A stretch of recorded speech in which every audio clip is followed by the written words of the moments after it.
Hey hey, nul doute que nous avons été pris en étau entre la médiocrité et la malhonnêteté et que c'est malheureusement devenu la norme dans notre société.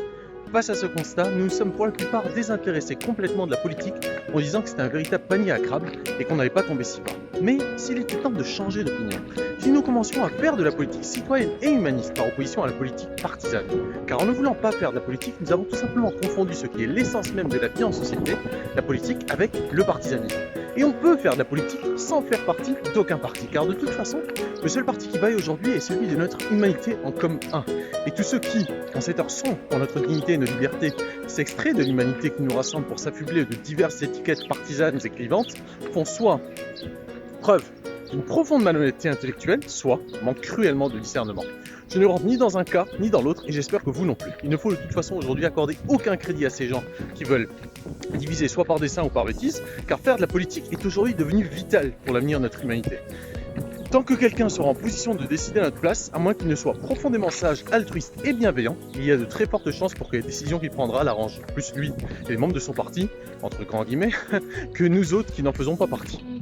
Chacun d'entre nous doit donc devenir une femme, un homme politique. C'est urgent, c'est le moment, c'est maintenant. Nous devons tous considérer que nous faisons désormais de la politique, pas de la politique partisane, mais bel et bien participant directement à l'organisation de la vie de la cité.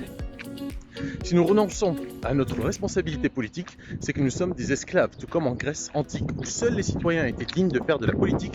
Ceux qui étaient considérés comme des non-citoyens, c'était les esclaves, et ils accomplissaient toutes les autres tâches, autres que politiques.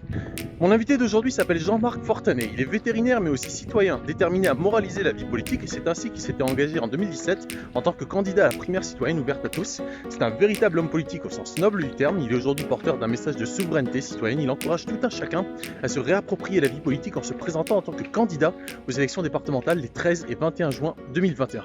Ce sont des élections très puissantes, bien que très peu médiatisées, et ce n'est certainement pas hasard vu la simplicité et le faible coût pour s'y présenter en tant que candidat ou en tant que suppléant. Jean-Marc nous en dira beaucoup plus tout à l'heure et répondra à toutes vos questions. Sur ce, je vous dis à tout de suite, 18h, bonne année.